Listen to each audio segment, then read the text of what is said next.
ಸದ್ಯ ನನ್ನ ಪುಣ್ಯ ಈಗ ಈ ಕೆಲವು ಸರ್ಕಾರಗಳು ಬದಲಾವಣೆ ನಂತರ ಸೈನಿಕರ ಮೂವಿಗಳು ಕೂಡ ಹಿಟ್ ಆಗ್ತಿವೆ. ಅದನ್ನ ಅಟ್ಲೀಸ್ಟ್ ಕೊನೆ ಪಕ್ಷ ಜನರಿಗೆ ಅದ್ರ ಬಗ್ಗೆ ಅರಿವು ಮೂಡಿಸ್ಲಿಕ್ಕಾದ್ರೆ ಇದು ಒಂದು ಮಾಧ್ಯಮದ ಥರ ಆಗ್ತಿದೆ ಅಂತ ಹೇಳ್ಬೋದು. ಸೇನೆ ಅಂದ್ರೆ ಕೇವಲ ಸಾಯುವಂಥದ್ದು ಅಥವಾ ಕೊಲ್ಲುವಂಥ ಮಿಷಿನ್ಗಳಲ್ಲ. ಕಾರ್ಗಿಲ್ ನಡೆಯೋಕ್ಕಿಂತ ಮುಂಚೆ ನಮ್ಮ ಸ್ಥಿತಿಗತಿಗಳು ತುಂಬ ಕೆಟ್ಟದಾಗಿದೆ. ಸಾಕಷ್ಟು ಮೇ ಬಿ ಮೋರ್ ದೆನ್ 50% ಏನು 527 ಜನ ಸತ್ತಿದ್ದಾರೆ. ಅದರಲ್ಲಿ ಅರ್ಧದಷ್ಟು ಜನ ಅಲ್ಲೇ ಮಾಡಿ. ಈಗ ನೀವು ಆಪರೇಷನ್ ಸಿಂಧೂರ ನೋಡಿ, ಆಂಟಿ ಏರ್ ಡಿಫೆನ್ಸ್ ಏನು ಸಿಸ್ಟಮ್ ಇದೆ, ಯಾರು ಆಪರೇಟ್ ಮಾಡೋರು? ನಮ್ಮ ಸೈನಿಕರು ಆಪರೇಟ್ ಮಾಡೋರು, ಬೇರೆ ಯಾರೂ ಬಂದಿರಲಿಲ್ಲ. ಒಂದಾನೊಂದು ಕಾಲದಲ್ಲಿ ಉತ್ತರ ಪ್ರದೇಶ ಮತ್ತು ಬಿಹಾರ್ ಹೇಗಿತ್ತು ಅಂದರೆ ಮಾಜಿ ಸೈನಿಕರು ಡಗಾಯಿಗಳಂಥ ಉದಾಹರಣೆಗಳು ತುಂಬ ಇದೆ. ಅವ್ರನ್ನ ಹಿಡಿಯೋದು ಮತ್ತು ಅವ್ರನ್ನ ಸಂಭಾಳಿಸ್ಬೋದು ಭಾಳ ಕಷ್ಟ. ಮಾಜಿ ಸೈನಿಕರನ್ನ ನಮ್ಮ ಸುತ್ತಮುತ್ತ ಇರೋ ನೋಡ್ತಿರೋದು ಮೋರ್ ದೆನ್ 50% ಪಾಪ ಎಲ್ಲರೂ ವಾಚ್ಮನ್ ಕೆಲಸ ಅಥವಾ ಸೆಕ್ಯೂರಿಟಿ ಗಾರ್ಡ್ ಕೆಲಸ ಮಾಡ್ತೀವಿ. ಟ್ರೈನಿಂಗ್ ಸಮಯದಲ್ಲಾಗಿರ್ಬೋದು ಅಥವಾ ಪೋಸ್ಟಿಂಗ್ ಸಮಯದಲ್ಲಾಗಿರ್ಬೋದು, ನಿಮಗೆ ತುಂಬ ಚಾಲೆಂಜಿಂಗ್ ಅನಿಸಿದಂಥ ಇನ್ಸಿಡೆಂಟ್ ಯಾವ್ದಾದ್ರು ನೆನಪಿದೆಯಾ? ನನಗೆ ಚಾಲೆಂಜಿಂಗ್ ಅನಿಸಿದ್ದು ನಾವು ಅದು ಏನು ಚಾಲೆಂಜಿಂಗ್ ಒಂದು ಸೇನೆಯಲ್ಲಿ ಸೇರ್ಬೇಕಾದ್ರೆ ಈಗ ನಿಮಗೆ ಅದು ಚಾಲೆಂಜಿಂಗ್ ಅನಿಸುತ್ತೆ, ನಮಗೆ ಅದು ಯಾವುದು ಚಾಲೆಂಜಿಂಗ್ ಅನಿಸಲ್ಲ.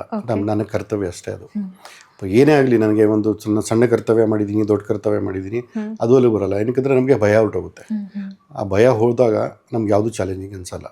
ನಮ್ಮ ಸೇನೆ ಅಂದರೆ ಕೇವಲ ಸಾಯುವಂಥದ್ದು ಅಥವಾ ಕೊಲ್ಲುವಂಥ ಮಿಷಿನ್ಗಳಲ್ಲ. ನಾವು ನಮ್ಮಲ್ಲಿ ಅದು ಒಂದು ಇನ್ಸ್ಟಿಟ್ಯೂಟ್ ಹೇಗೆ ಅಂದರೆ, ನಮ್ಮ ಒಂದು ವ್ಯಕ್ತಿಯ, ನಾನು ಒಬ್ಬ ಸಾಮಾನ್ಯ ವ್ಯಕ್ತಿ, ಆದರೆ ನನ್ನಲ್ಲಿರೋ ಒಳ್ಳೆಯ ಗುಣಗಳು ಮತ್ತು ನನ್ನಲ್ಲಿ ಏನೇ ಬೆಸ್ಟ್ ಆಫ್ ದಿ ಬೆಸ್ಟ್ ಸೇನೆ ನನ್ನಿಂದ ಹೊರತೆಗೆಯುತ್ತೆ.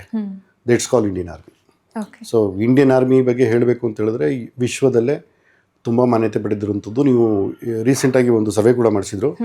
ದೇಶದಲ್ಲಿ ಯಾರ ಬಗ್ಗೆ ಹೆಚ್ಚಿನ ವಿಶ್ವಾಸತೆ ಇದೆ ಅಂತ ಹೇಳಿದ್ರೆ 90ಕ್ಕಿಂತ ಹೆಚ್ಚಿನವರು ಇಂಡಿಯನ್ ಆರ್ಮಿ ಬಗ್ಗೆ ದೇಶದಲ್ಲಿ ಅಂಥ ಇನ್ಸ್ಟಿಟ್ಯೂಟ್, ಇಂಡಿಯನ್ ಆರ್ಮಿ ಅಂಥ ಇನ್ಸ್ಟಿಟ್ಯೂಟಲ್ಲಿ ಕೆಲಸ ಮಾಡೋದಕ್ಕೆ ನನಗೆ ತುಂಬ ಹೆಮ್ಮೆ ಇದೆ. ಸೈನಿಕರು ಏನು ತಮ್ಮ ಬಡತನದ ಕುಟುಂಬದಿಂದ ಹೆಚ್ಚಿನವರು ಬಂದಿರ್ತಾರೆ, ಶ್ರೀಮಂತರು ಬಂದಿಲ್ಲ ಅಂತಲ್ಲ, ತುಂಬ ಜನ ಬಂದಿದ್ದಾರೆ, ಆದರೆ ತುಂಬ ಪರ್ಸೆಂಟೇಜ್ ಕಡಿಮೆ ಇದ್ದಾರೆ. ಹೆಚ್ಚಿನವರು ಸಾಮಾನ್ಯ ಏನು ಒಂದು ಕುಟುಂಬದಿಂದ ಬಂದಂಥ ಸೈನಿಕರೇ ಆಗಿರ್ತಾರೆ. ಅದರಲ್ಲಿ ಏನು ತಪ್ಪು ಅಲ್ಲ. ಆದರೆ ನಾವು ಅಲ್ಲಿ ಬಂದ ನಂತರ, ನಾವು ತರಬೇತಿ ಪಡೆದ ನಂತರ, ನಮ್ಮ ತರಬೇತಿ ಕೊಡ್ತಾ ನಮಗೆ ದೇಶಭಕ್ತಿ, ರಾಷ್ಟ್ರೀಯತೆ, ದೇಶಬದ್ಧತೆ ಹೇಗೆ ತಲೆಗೆ ತುಂಬ್ತಾರೆ ಅಂದರೆ ಅದು ಬಿಟ್ಟು ನಮಗೇನು ಬೇರೆ ಕಾಣಿಸಲ್ಲ.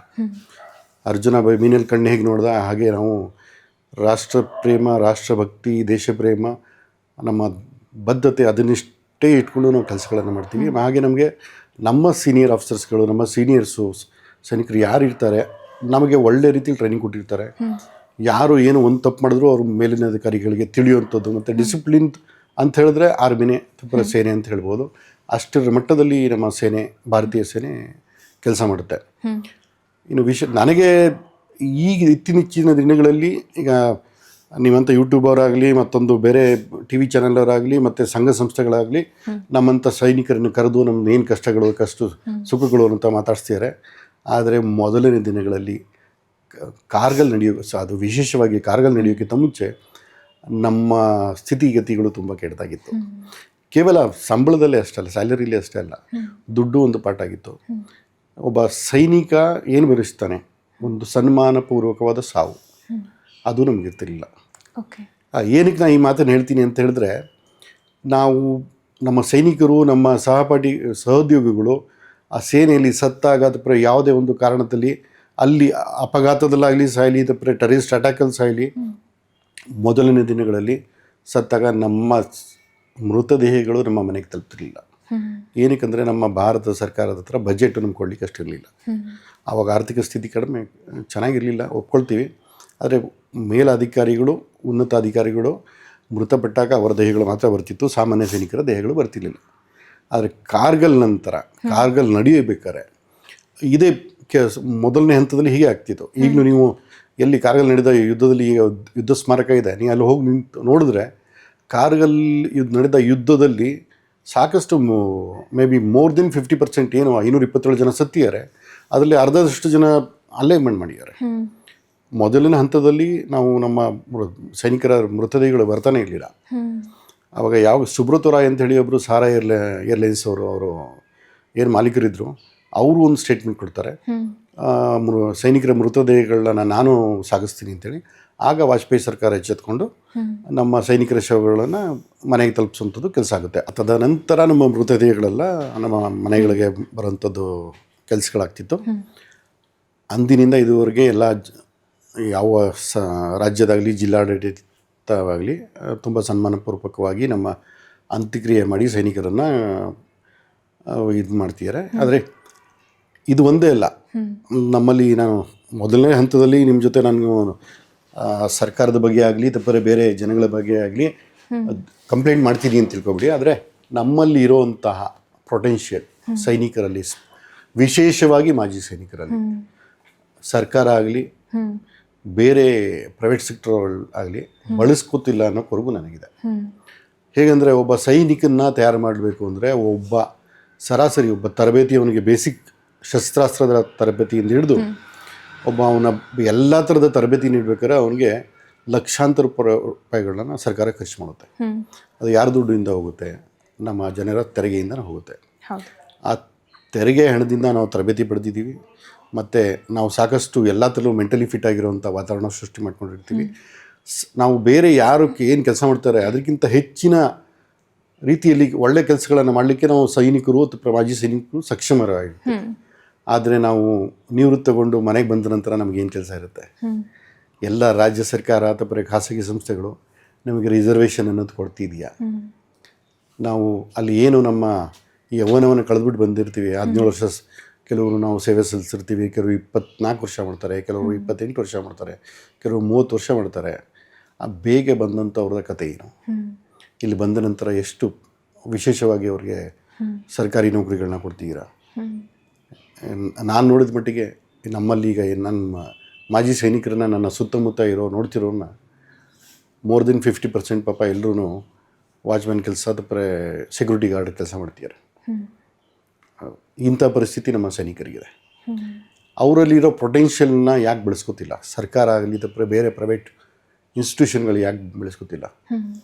ಒಬ್ಬ 17 ವರ್ಷ ಸರ್ವಿಸ್ ಮಾಡ್ದ ಅಂತ ಹೇಳಿದ್ರೆ ಅವ್ನು ಈಕ್ವಲೆಂಟ್ ಟು ಗ್ರ್ಯಾಜುಯೇಟ್ ಅಂತ ಹೇಳಿ ಒಂದು ಸರ್ಕಾರನೇ ಘೋಷಣೆ ಮಾಡಿದೆ. ಅದಕ್ಕೆ ಒಂದು ಸರ್ಟಿಫಿಕೇಟು ಕೂಡ ಕೊಡುತ್ತೆ. ನಿಜವಾಗ್ಲೂ ಅಷ್ಟು ತರಬೇತಿ ಸರ್ಕಾರ ನಮಗೆ ಕೊಟ್ಟಿರುತ್ತೆ, ನಾವು ಅದಕ್ಕೆ ಸಕ್ಷಮರಾಗಿರ್ತೀವಿ.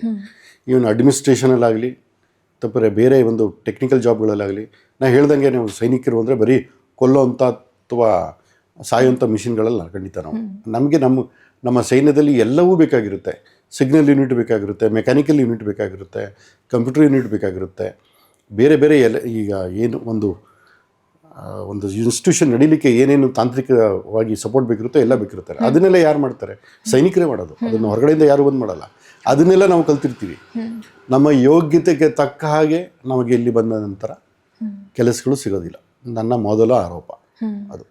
ರಾಜ್ಯ ಸರ್ಕಾರ ಆಗಲಿ ಬೇರೆ ಯಾರು ದೊಡ್ಡ ದೊಡ್ಡ ಇನ್ಸ್ಟಿಟ್ಯೂಟ್ ಆಗಲಿ, ಈಗ ನಾನು ನೋಡಿದ ಮಟ್ಟಿಗೆ ಇನ್ಫೋಸಿಸಲ್ಲಿ ನಮ್ಮವರು ಈಗ ತಾವು ಹೇಳಿದ್ರಿ, ನನ್ನ ಸ್ನೇಹಿತ ವಿವೇಕಾನಂದ ಅವ್ರಿಗೆ ಅಲ್ಲಿದ್ದರು ಅಂತ ಸೆಕ್ಯೂರಿಟಿ ಸೂಪರ್ವೈಸರ್, ಸೆಕ್ಯೂರಿಟಿ ಆಫೀಸರ್ ಆಗಿದ್ರು ಅವರು. ಅವ್ರು ಸೈನಿಕರು ಅಂದರೆ ಕೇವಲ ಸೆಕ್ಯೂರಿಟಿ ಆಫೀಸರ್, ಸೆಕ್ಯೂರಿಟಿ ಸೂಪರ್ವೈಸರ್ ಅಷ್ಟು ಸೆಕ್ಯೂರಿಟಿ ಗಾರ್ಡ್ಗಷ್ಟೇ ಸೀಮಿತನಾ? ಬೇರೆ ಕೆಲಸ ಮಾಡ್ಲಿಕ್ಕೆ ಬರಲ್ವ ಅವ್ರಿಗೆ? ಅವರು ಇವತ್ತು 5G ಕಾಲದಂತ ಇರೋಂಥದ್ದನ್ನ ಅವರು ಆ್ಯಂಟಿ ಏರ್ಕ್ರಾಫ್ಟನ್ನು ಹೊಡೆದು ಉಳಿಸ್ತಿದ್ದಾರೆ. ಈಗ ನೀವು ಆಪರೇಷನ್ ಸಿಂಧೂರಲ್ಲಿ ನೋಡಿರ್ತೀರ, ಆಂಟಿ ಏರ್ ಡಿಫೆನ್ಸ್ ಏನು ಸಿಸ್ಟಮ್ ಇದೆ, ಯಾರು ಆಪ್ರೇಟ್ ಮಾಡೋದು? ನಮ್ಮ ಸೈನಿಕರು ಆಪ್ರೇಟ್ ಮಾಡಿರೋದು. ಅದು ಬೇರೆ ಯಾರೂ ಬಂದಿರಲಿಲ್ಲ. ಒಂದು ಮಿಸೈಲು ನಮ್ಮ ದೇಶದೊಳಗಡೆ ಬರ ಕೊಡಲಿಲ್ಲ. ಅಷ್ಟು ತಾಂತ್ರಿಕವಾಗಿ ಮುಂದುವರಿಯುವಂಥ ಸೈನಿಕರನ್ನು ನೀವು ಸೆಕ್ಯೂರಿಟಿ ಗಾರ್ಡ್ ತಪ್ಪರೆ ಸೆಕ್ಯೂರಿಟಿ ಸೂಪರ್ವೈಸರ್ ಅಷ್ಟೇ ಸೀಮಿತ ಮಾಡ್ತೀರಾ. ರಿಸರ್ವೇಷನ್ ಕೊಡ್ತಿಲ್ಲ ಅಂತಲ್ಲ, ಕೊಡ್ತೀಯಾರೆ. ಆದರೆ ನನಗೆ ತಿಳಿದಿರೋ ಮಟ್ಟಿಗೆ ತುಂಬ ಕಡಿಮೆ, ತುಂಬ ಕಡಿಮೆ.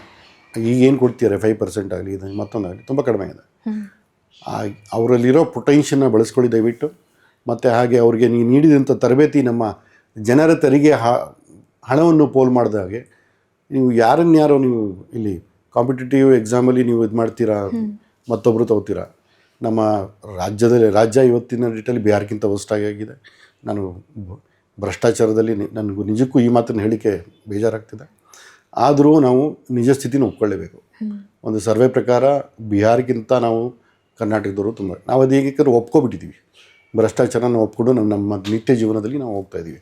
ಅದರಿಂದ ನಮ್ಗೆ ಅದನ್ನು ಭ್ರಷ್ಟಾಚಾರ ಅನಿಸೋದೇ ಇಲ್ಲ. ಇಂಥ ಮನಸ್ಥಿತಿ ಬರೋದಕ್ಕೆ ಏನು ಕಾರಣ? ನೀವು ನಮ್ಮ ದೊಡ್ಡ ದೊಡ್ಡ ಅಡ್ಮಿನಿಸ್ಟ್ರೇಟಿವ್ ಲೆವೆಲ್ಗಳಲ್ಲಿ ನಮ್ಮ ರಿಟೈರ್ಡ್ ಆರ್ಮಿ ಆಫೀಸರ್ಸ್ ಇದ್ದಾರೆ, ಏರ್ಫೋರ್ಸ್ ರಿಟೈರ್ಡ್ ಆಫೀಸರ್ ಇದ್ದಾರೆ, ನೇವಿ ರಿಟೈರ್ಡ್ ಆಫೀಸರ್ ಇದ್ದಾರೆ. ಅಂಥವ್ರನ್ನ ಯಾಕೆ ಶಾಮೀಲ್ ಮಾಡಲ್ಲ ತಾವು? ಅವರು ಅವ್ರಿಗೆ ಇದೇನಿರುತ್ತೆ, IAS IPS ಈಕ್ವಲೆಂಟೇ ಇರುತ್ತೆ. ನಾನು IAS IPS ಎಲ್ಲರೂ ಕರಪ್ಟ್ ಅಂತ ಹೇಳ್ತಿಲ್ಲ. ಆದರೆ ಒಂದು ಶಿಸ್ತು, ಒಂದು ಡಿಸಿಪ್ಲೀನು ಅನ್ನೋದು ಅವರಲ್ಲಿ ಇರೋಷ್ಟು ಬೇರೆ ಯಾರಲ್ಲೂ ಇರೋಕ್ಕೆ ಸಾಧ್ಯ ಇಲ್ಲ ಅಂತ ನನ್ನ ಭಾವನೆ. ಅಂದರೆ ಮಾಜಿ ಸೈನಿಕರನ್ನು ಯಾವ ರೀತಿಯಾಗಿ ಬಳಸ್ಕೊಳ್ಬೇಕು ಅನ್ನೋದು ನಿಮ್ಮ ಉದ್ದೇಶ ಸರ್? ಪ್ರತಿಯೊಂದು ಸರ್ಕಾರಿ ಇಲಾಖೆಯಲ್ಲಿ ಅವ್ರನ್ನ ತಗೊಳ್ಬೇಕು. ಅದರಲ್ಲಿ ಪ್ರತಿಯೊಂದು ಅವರು ಯಾವುದೇ ಕೆಲಸ ಮಾಡಲಿಕ್ಕೆ ಬರಲ್ಲ ಅಂತಿಲ್ಲ. ಅವರು ಇವತ್ತಿನ ಕಂಪ್ಯೂಟರ್ ಯುಗದಲ್ಲಿ ಅವರು ಎಲ್ಲವೂ ಕೂಡ ಸೈನ್ಯದಲ್ಲೂ ಕಂಪ್ಯೂಟರ್ ಜೊತೆನೇ ಕೆಲಸ ಆಗೋಂಥದ್ದು. ಯಾವುದು ಆಗಲ್ಲ ಅಂತ ಹೇಳಲ್ಲ. ನೀವು ಯಾರು ನೋಡಿ, ಈಗ ಫಾರ್ ಎಕ್ಸಾಂಪಲ್ ಯಾವುದು ನಮ್ಮಲ್ಲಿ ಏನಾಗುತ್ತೆ, ಟ್ರೇಡ್ ಮೆನ್ಗಳಂತ ಇರ್ತಾರೆ.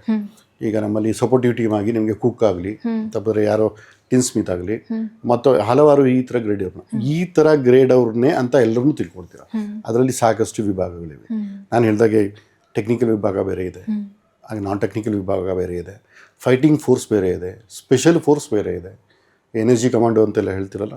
ಹೀಗೆ ಒಂದೊಂದಕ್ಕೂ ಒಂದೊಂದು ನಮ್ಮ ಇದಿದೆ. ಅಂಥವ್ರನ್ನ ಹೆಕ್ಕಿ ಒಂದು ಡಿವಿಷನ್ ಮಾಡಿ ಯಾರ್ಯಾರನ್ನ ಎಲ್ಲೆಲ್ಲಿ ಸರಿ ಹೊಂದ್ತಾರೆ ಅಂಥ ಜಾಗಗಳಲ್ಲಿ ಅವ್ರನ್ನ ಬಳಸ್ಕೊಳ್ಬೇಕು. ಮತ್ತು ಅವರೇನು ಬಂದು ಮಾಡ್ತಾರೆ ಇಲ್ಲಿ, ಅವ್ರು ಬಂದ ನಂತರ ಉದಾಹರಣೆಗೆ ನಾನು 18-19 ವರ್ಷಕ್ಕೆ ನಾನು ಸೇನೆ ಸೇರ್ತೀನಿ, 36-37 ವರ್ಷಕ್ಕೆ ನಾನು ರಿಟೈರ್ಡ್ ಆಗ್ತೀನಿ, 17 ವರ್ಷ. ಅದಾದ ನಂತರ ನನ್ನ ಜೀವನ ಹೇಗೆ, ಆ ಬರುವಂಥ ಪೆನ್ಷನ್ಗಳಲ್ಲಿ ನನ್ನ ಜೀವನ ಮಾಡಿಸೋಕ್ಕಾಗುತ್ತಾ? ಮತ್ತು ನನಗಾಗಲೇ ಕಮಿಟ್ಮೆಂಟ್ ಇರುತ್ತೆ, ನನ್ನ ಮಕ್ಕಳಿರ್ತಾರೆ, ನನ್ನ ಸಂಸಾರ ಇರುತ್ತೆ, ನಾನು ಯಾವುದಾದ್ರೂ ಕೆಲಸಕ್ಕೆ ಹೋಗಲೇಬೇಕಾಗುತ್ತೆ. ಆಗ ನನಗೆ ಹೆಚ್ಚಿನ ಕೆಲಸ ಸಿಗ್ತಿರೋದೇನು, ಸೆಕ್ಯೂರಿಟಿ ಗಾರ್ಡ್. ಇದು ದುಃಖದ ವಿಷಯ. ನಮ್ಮಲ್ಲಿ ಕೆಲವರು ಓದಿರೋಂಥವ್ರು ಮತ್ತು ಎಕ್ಸಾಮ್ ಬರೆದಿರೋಂಥವ್ರು, ಪಾಸ್ ಆಗಿರೋಂಥವ್ರು ಸಾಕಷ್ಟು ಜನ ಪೊಲೀಸ್ ಇಲಾಖೆಯಲ್ಲಿ ಅಧಿಕಾರಿಗಳಾಗಿದ್ದಾರೆ, ಬೇರೆ ಬೇರೆ ಇಲಾಖೆಯಲ್ಲೂ ಅಧಿಕಾರಿಗಳಾಗಿದ್ದಾರೆ. ಆದರೆ ಹೆಚ್ಚಿನವರಿಲ್ಲ. ಹೆಚ್ಚಿನವರಲ್ಲಿ ಪೊಟೆನ್ಷಿಯಲ್ ಇದ್ದು ಕೂಡ ಅವರ ಅರ್ಹತೆಗೆ ತಕ್ಕಂತೆ ಕೆಲಸಗಳು ಸಿಗ್ತಿಲ್ಲ. ಯಾಕಂದರೆ ಒಬ್ರು ಒಂದ್ಸರಿ ಟ್ರೈನ್ಡಾಗಿ ಬಂದಿರೋಂಥದ್ದು ಎಲ್ಲ ವಾತಾವರಣಕ್ಕೂ ಹೊಂದ್ಕೊಳ್ಳೋಂಥವ್ರು, ಪ್ರೆಷರ್ನ ತಡ್ಕೊಳ್ಳೋಂಥವ್ರು ನಿಮಗೆ ಕೆಲಸಕ್ಕೆ ಬೇಕು ಬಿಡು. ಇವತ್ತಿನ ದಿನಗಳಲ್ಲಿ ನೋಡಿದ್ದೀರಾ ನೀವು, ಪ್ರೆಷರ್ ಸ್ವಲ್ಪ ಆಯಿತು ಅಂತ ಹೇಳಿದ್ರೆ ಪ್ರೈವೇಟ್ಗಳಲ್ಲಿ ಕೆಲಸ ಬಿಟ್ಟು ಓಡೋಗ್ತಾರೆ. ಸೈನಿಕರು, ಮಾಜಿ ಸೈನಿಕರು ಆಗಿರಲ್ಲ. ನೀವು ಎಂಥ ಪ್ರೆಷರ್ ಇದ್ದರೂ ಅವ್ರು ತಡ್ಕೊಳ್ತಾರೆ. ಅವ್ರಿಗೇನು ಇದೇನು ಅಂತ ಹೇಳಿದ್ರೆ ಅವರ ಏನು ಅವಶ್ಯಕತೆ ತಕ್ಕಂಗೆ ಅವ್ರಿಗೆ ಸನ್ಮಾನ, ಅಂದರೆ ಒಂದು ಗೌರವ, ಹಾಗೆ ಅವ್ರಿಗೆ ಅವಶ್ಯಕತೆ ತಕ್ಕಂಗೆ ಅವ್ರಿಗೆ ಒಂದು ಸಂಬಳ ಅಷ್ಟು ಕೊಟ್ಟರೆ ಅವರು, ನೀವು ಬೇರೆ ಯಾರ ಹತ್ರ ನೀವು ಕೆಲಸ ಮಾಡಿಸ್ಕೊಳ್ತೀರ ಅವ್ರಿಗಿಂತ 100% ಅವರು ಚೆನ್ನಾಗೇ ಕೆಲಸ ಮಾಡ್ತಾರೆ.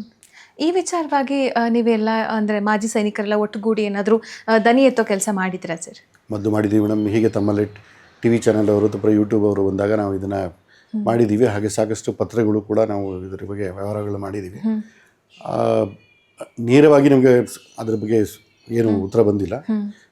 ಬೇರೆ ಬೇರೆ ಥರದಲ್ಲಿ ನಮಗೆ ಬಂದಿದೆ. ಆದರೆ ನನಗನ್ಸಿದ್ದು, ಈಗ ಏನು ಅಗ್ನಿವೀರ್ ಅಂತ ಮಾಡಿ ಸಾಕಷ್ಟು ವಿವಾದ ಆದಾಗ ಆ ಪರ್ಸೆಂಟೇಜ್ಗಳನ್ನ ಹೆಚ್ಚುತ್ತಾ ಮಾಡ್ತಾ ಹೋದರು. ಅಗ್ನಿವೀರ್ಗಳಿಗೆ ಇಷ್ಟು ಕೆಲಸ ಕೊಡ್ತೀವಿ, ಅಷ್ಟು ಇದು ಮಾಡ್ತೀವಿ ಅಂತೇಳಿ. ಆದರೆ ಇದು ಮುಂದಿನ ದಿನಗಳಲ್ಲಿ ಸಾಕಾಗುತ್ತಾ? 50% ಅಷ್ಟು ಸೈನಿಕರು ಹೊರಬರ್ತಾರೆ. ಅವರು ಎಲ್ಲರೂ ಬಂದೂಕ ತರಬೇತಿ ಪಡ್ಕೊಂಡು ಬಂದಿರೋಂಥವ್ರಾಗಿರ್ತಾರೆ. ಬಂದೂಕ ತರಬೇತಿ, ಶಸ್ತ್ರಾಸ್ತ್ರಗಳ ತರಬೇತಿ ಪಡೆದಿರೋನು ಅವರು ಅವನಿಗೆ ಸುಚಿತವಾದ ಒಂದು ಒಳ್ಳೆಯ ಜೀವನ ರೂಪಿಸ್ಕೊಳ್ಳೋಕ್ಕಾಗಲಿಲ್ಲ ಅವರು ಕೆಟ್ಟ ದಾರಿಗೆ ತುಂಬ ಬೇನೆ ಹೋಗ್ತಾರೆ. ಒಂದಾನೊಂದು ಕಾಲದಲ್ಲಿ ಉತ್ತರ ಪ್ರದೇಶ ಮತ್ತು ಬಿಹಾರ ಹೇಗಿತ್ತು ಅಂದರೆ ಮಾಜಿ ಸೈನಿಕರುಗಳು ಡಕಾಯಿರೋಂಥ ಉದಾಹರಣೆಗಳು ತುಂಬ ಇದೆ. ಅವರು ಡಕಾಯಿತರು, ಅವರು ಮಾಜಿ ಸೈನಿಕರು ಆಯಿತು ಅಂದರೆ ಅವ್ರನ್ನ ಹಿಡಿಯೋದು ಮತ್ತು ಅವ್ರನ್ನ ಸಂಭಾಳಿಸ್ಕೊಳ್ಳೋದು ಭಾಳ ಕಷ್ಟ. ಉದಾಹರಣೆಗೆ ಪಾನ್ ಸಿಂಗ್ ಒಂದು ಮೂವಿ ಕೂಡ ಬಂದಿತ್ತು, ನೀವು ನೋಡಿರ್ತೀರ. ಅವರು ನ್ಯಾಷನಲ್ ಅಥ್ಲೆಟಿಕ್ ಆಗಿರ್ತಾರೆ. ಅವರು ಏನು ನಿವೃತ್ತಿ ತಗೊಂಡ ನಂತರ ಅವ್ರನ್ನ ಅವ್ರಿಗೆ ಕೆಲಸ ಸಿಕ್ಕಲ್ಲ, ಡಕಾಯಿತರಿಂದ ಬೇರೆ ಬೇರೆ ಥರಲ್ಲಿ ತೊಂದರೆ ಆಗುತ್ತೆ, ಅವರೇ ಡಕಾಯಿತರಾಗ್ತಾರೆ. ಅವ್ರನ್ನ ಹಿಡಿಯೋದು ತುಂಬ ಕಷ್ಟ ಆಗಿತ್ತು, ಯಾಕಂದರೆ ಎಲ್ಲ ರೀತಿ ತೊಂದರೆಗಳು ಮಾಡಿರ್ತಾರೆ. ಹಾಗೆ ಜಮ್ಮು ಕಾಶ್ಮೀರಲ್ಲಿರುವಂಥ ಕೆಲವು ನಿವೃತ್ತ ಸೈನಿಕರು, ಈ ನಮ್ಮಲ್ಲಿ ನಮಗೆ ತಿನ್ನೋದಕ್ಕೂ ಮತ್ತು ಇದಕ್ಕೂ ನಿಮಗೆ ತೊಂದರೆಗಳಾಗ್ತಿದೆ, ಬೇರೆ ಪೆನ್ಷನ್ ಬಿಟ್ಟು ಬೇರೆ ಇಲ್ಲ, ಅಲ್ಲಿ ಹಾಗೆ ಏನೂ ಬೆಳೆಯೋಕ್ಕಾಗ್ತಿರಲಿಲ್ಲ, ಬೇರೆ ಏನೂ ಕೆಲಸ ಇರ್ತಿರಲಿಲ್ಲ. ಉಗ್ರವಾದಿ ಸಂಘಟನೆಗಳ ಜೋಡಿಸಿದಂಥ ಉದಾಹರಣೆಗಳು ಇದೆ. ಎಲ್ಲ ಮಾಜಿ ಸೈನಿಕರು ತುಂಬ ಒಳ್ಳೆಯವರು ಅಂತ ಹೇಳಕ್ಕೆ ಬರೋಲ್ಲ. ಅದರಲ್ಲಿ ಇಂಥ ಉದಾಹರಣೆ ಘಟನೆಗಳಿವೆ. ಅದು ಏನಕ್ಕಂದರೆ ಅವ್ರಿಗೆ ಅದರ ತಕ್ಕನ ಹಾಗೆ ಅವರ ಅವಶ್ಯಕತೆ ಏನು ಇದೆ ಅದು ಸರ್ಕಾರ ಸ್ಪಂದಿಸಿರಲ್ಲ. ಸ್ಪಂದಿಸಿಲ್ಲ ಅಂತ ಸೇರಿಕೊಳ್ಳೋದು ಅಂತ ನಾನು ಸರಿ ಅಂತ ನಾನು ಇದು ಮಾಡ್ಕೊಳ್ಳಲ್ಲ, ಅದನ್ನು ಸಮರ್ಥನೆ ಮಾಡ್ಕೊಳ್ಳಿಲ್ಲ. ಆದರೆ ಸಿಚುವೇಶನ್ಗಳು ಹಾಗಿರುತ್ತೆ. ಒಂದು ಕಡೆ ಉಗ್ರವಾದಿಗಳು ಕಾಟ ಇರುತ್ತೆ, ಸೇನೆಯಿಂದ ಬಂದಿದೆ ಅಂತ ಬಾರ್ಡರ್ ಇಲಾಖೆಗಳಲ್ಲಿ ಬಂದಿರಂತೆ, ಇವ್ರಿಗೆ ತರಬೇತಿ ಎಲ್ಲ ಗೊತ್ತಿರುತ್ತೆ, ಎಲ್ಲ ಶಸ್ತ್ರಾಸ್ತ್ರಗಳ ಬಗ್ಗೆ ಗೊತ್ತಿರುತ್ತೆ. ನಮಗೆ ಬಂದು ಟ್ರೈನಿಂಗ್ ಕೊಡುವಂಥ ಅವ್ರು ಗೋಳಾಗ್ತಿರ್ತಾರೆ, ಇಲ್ಲ ನಮ್ಮ ತಂಡದಲ್ಲಿ ಸೇರ್ಕೊಳ್ಳೋ ಅಂತ ಗೋಳಾಗ್ತಿರ್ತಾರೆ.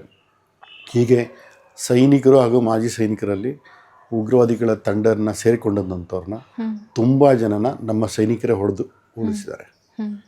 ಅದು ಜಮ್ಮು ಕಾಶ್ಮೀರದಲ್ಲಿ ನಾನು ಒಂದಷ್ಟು ಪ್ರತಿನಿಧಿ ಅನ್ನೋ ಪತ್ರಿಕೆಗೆ ನಾನು ಮೊದಲು ಒಂದು ಆರ್ಟಿಕಲ್ಗಳನ್ನ ಬರೀತಿದ್ದೆ, ಅದರಲ್ಲಿ ಈ ಕಥೆಗಳನ್ನ ಬರ್ತಾ ಇದ್ದೀನಿ.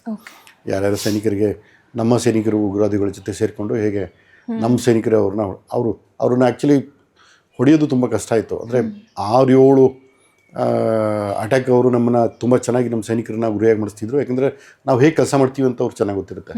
ನಮ್ಮ ಎಕ್ಸೈಸ್ ರೀತಿ ಹೇಗಿರುತ್ತೆ, ನಾವು ಅಟ್ಯಾಕ್ ಮಾಡೋರ ರೀತಿ ಹೇಗಿರುತ್ತೆ, ಮತ್ತು ನಾವು ಒಬ್ರಿಗೊಬ್ರು ಬ್ಯಾಕಪ್ ಕೊಡೋ ರೀತಿ ಹೇಗಿರುತ್ತೆ ಅಂತ ಸೈನಿಕರಿಗೆ ಗೊತ್ತಿರುತ್ತೆ. ಆದ್ದರಿಂದ ಅವರು ಅದು ಏನು ಒಂದು ಆ ರೀತಿ ಇರುತ್ತೆ ಅದನ್ನು ಬ್ರೇಕ್ ಮಾಡಿ ನಮ್ಮನ್ನು ತುಂಬ ಟಾರ್ಗೆಟ್ ಮಾಡಿದ್ದಾರೆ. ಮತ್ತು ಅವ್ರನ್ನೆಲ್ಲ ಹೊಡಿಬೇಕಾದ್ರೆ ನಾವು ನ್ಯಾಚುರಲಾಗಿ ಏನು ಮಾಡ್ತಿರಲ್ವೋ ಅದನ್ನು ಬಿಟ್ಟು ಅದನ್ನು ಮಾಡಿ ನಮ್ಮ ಸೈನಿಕರು ಅವ್ರನ್ನ ಹೊಡೆದಾಕಿದ್ದಾರೆ. ಈ ಥರ ಘಟನೆಗಳಿದೆ. ಮತ್ತು ನಂದು 2ನೇ ಆರೋಪ, ನಮಗೆ ಎಲ್ರಿಗೂ ಒಬ್ಬ ಕ್ರಿಕೆಟರ್ ಎಷ್ಟು ಬಾಲಲ್ಲಿ ಎಷ್ಟು ಸೆಂಚುರಿ ಹೊಡೆದ, ಎಷ್ಟು ವಿಕೆಟ್ ತೊಗೊಂಡ ಅಂತ ಗೊತ್ತಿರುತ್ತೆ. ಅದರಲ್ಲಿ ನಮ್ಮ ಭಾರತದಲ್ಲಿ ಎಲ್ಲರ ಅತ್ಯುತ್ತಮ ಗೌರವ ಅಂದರೆ ಪರಮವೀರ ಚಕ್ರ. ಪರಮವೀರ ಚಕ್ರಕ್ಕಿಂತ ಯಾವುದೇ ಉತ್ತಮ ಗೌರವ ಇಲ್ಲ. ಪದ್ಮಶ್ರೀ, ಪದ್ಮಭೂಷಣ ಇವೆಲ್ಲವೂ ಪರಮವೀರ ಚಕ್ರ ನಂತರನೇ ಬರುತ್ತೆ. ಇಂಥ ಪರಮವೀರ ಚಕ್ರ ತೊಗೊಂಡಿರೋರು ಎಷ್ಟು ಜನ ತೊಗೊಂಡಿದ್ದಾರೆ ಅಂದ್ಬಿಟ್ಟು ನಮ್ಮ ನಾಗರಿಕರಿಗೆ ಗೊತ್ತಿಲ್ಲ. ಇದುವರೆಗೆ 21 ಜನಕ್ಕೆ ಪರಮವೀರ ಚಕ್ರ ಸಿಕ್ಕಿದೆ. ಅದರಲ್ಲಿ ಒಂದು 3-4 ಜನಕ್ಕೆ ಅಷ್ಟೇ ಜೀವಂತವಾಗಿರೋಂಥ ಸಿಕ್ಕಿದೆ. ಬೇರೆ ಎಲ್ಲರೂ ಮರಣೋಪಂತರನೇ ಸಿಕ್ಕಿರೋಂಥದ್ದು. ತಮ್ಮ ಜೀವವನ್ನು ಬಲಿ ಕೊಟ್ಟು ದೇಶವನ್ನು ಕಾಪಾಡಿದಂಥ ವೀರರು, ಅವ್ರನ್ನ ನಾವು ಮರ್ತಿದ್ದೀವಿ. ಏನಕ್ಕೆ ಮರ್ತಿದ್ದೀವಿ ಅಂದರೆ ನಿಮ್ಮಂಥ ಮೀಡಿಯಾದವರು ಅವ್ರ ಬಗ್ಗೆ ಹೆಸರು ಹೇಳಲ್ಲ, ಇಲ್ಲವೇ? ಯಾಕಂದರೆ ನಿಮಗೆ ಗೊತ್ತಿರಲ್ಲ. ಸಾರಿ ನಾನು ಇದು ಹೇಳ್ತಿದ್ದೆ, ಆದರೆ ಇದು ತುಂಬ ಸತ್ಯಾಂಶ ಇದು. ಮತ್ತು ನಮ್ಮಲ್ಲಿ ಯಾವುದು ಮೂವಿ ಮಾಡ್ತಾರೆ ಅವ್ರ ಬಗ್ಗೆ ಅಷ್ಟೇ ನೆನ್ಪಿಟ್ಕೊಳ್ತೀವಿ. ಸದ್ಯ ನನ್ನ ಪುಣ್ಯ ಈಗ ಈ ಕೆಲವು ಸರ್ಕಾರಗಳು ಬದಲಾವಣೆ ನಂತರ ಸೈನಿಕರ ಮೂವಿಗಳು ಕೂಡ ಹಿಟ್ ಆಗ್ತಿವೆ. ಅದನ್ನು ಅಟ್ಲೀಸ್ಟ್ ಕೊನೆ ಪಕ್ಷ ಜನರಿಗೆ ಅದ್ರ ಬಗ್ಗೆ ಅರಿವು ಮೂಡಿಸ್ಲಿಕ್ಕಾದರೆ ಇದು ಒಂದು ಮಾಧ್ಯಮದ ಥರ ಆಗ್ತಿದೆ ಅಂತ ಹೇಳ್ಬೋದು. ಅದೇ ಥರ ತುಂಬಾ ಇದೆ. 21 ಜನರಲ್ಲಿ ತಮ್ಮ ಪ್ರಾಣವನ್ನು ಕೊಟ್ಟು, ಈಗ ಅರುಣ್ ಕ್ಷೇತ್ರಪಾಲ್ ಅನ್ನೋರು ಒಂದು 8 ಟ್ಯಾಂಕ್ನ ಹೊರಡು ಅವತ್ತಿನ ದಿನಾಂಕದಲ್ಲಿ ಅಮೇರಿಕಾದ ಟ್ಯಾಂಕ್ಗಳು ತುಂಬಾ ಸುಚಿತವಾದ ಟ್ಯಾಂಕ್ ಅಂತ ವರ್ಲ್ಡಲ್ಲಿ ತುಂಬ ಇದಾಗ್ತಿತ್ತು. ನಮ್ಮಲ್ಲಿ ಸಾಧಾರಣ ಟ್ಯಾಂಕ್ಗಳಿದ್ವು, ರಷ್ಯಾದಿಂದ ಬಂದಿರೋವಂಥದ್ದು. ಅವರು ಪಾಕಿಸ್ತಾನದ ವಿರುದ್ಧ ನಾವು ಹೊರಡ್ಬೇಕಾದ್ರೆ ಅರುಣ್ ಕ್ಷೇತ್ರಪಾಲ್ ಎಂಬ 21 ವರ್ಷದ ಯುವಕ ಆ ಟ್ಯಾಂಕ್ ಒಳಗಡೆ ಕೂತು 8 ಟ್ಯಾಂಕ್ಗಳನ್ನು ಹೊಡೆದಾಕ್ತಾರೆ. ಟ್ಯಾಂಕಿಗೆ ಬೆಂಕಿ ಹಚ್ಕೊಳುತ್ತೆ. ಅವರು ದೇಹ ಸುಡ್ತಿರುತ್ತೆ, ಆದರೂ ಅವರು ಹೊರಗಡೆ ಬರೋಲ್ಲ. ಸುಟ್ಟು ಆ ಟ್ಯಾಂಕಲ್ಲೇ ಕರಗಲಾಗ್ತಾರೆ. ಪುನಃ ಎಲ್ಲ ಟ್ಯಾಂಕ್ಗಳನ್ನ ಹೊಡೆದೇ ಅವರು ತಮ್ಮ ಪ್ರಾಣನ ಕೊಡ್ತಾರೆ. ಅಂಥ ವೀರರ ಕಥೆ ಇದೆ. ಮತ್ತಷ್ಟು ವಿಡಿಯೋಗಳಿಗಾಗಿ ಆಂಕರ್ ಲಿಖಿತ ಯೂಟ್ಯೂಬ್ ಚಾನೆಲ್ನ ಸಬ್ಸ್ಕ್ರೈಬ್ ಮಾಡಿ, ಲೈಕ್ ಮಾಡಿ, ಶೇರ್ ಮಾಡಿ ಹಾಗೂ ನಿಮ್ಮ ಅನಿಸಿಕೆ ಅಭಿಪ್ರಾಯಗಳನ್ನು ಕಮೆಂಟ್ ಮೂಲಕ ತಿಳಿಸಿ.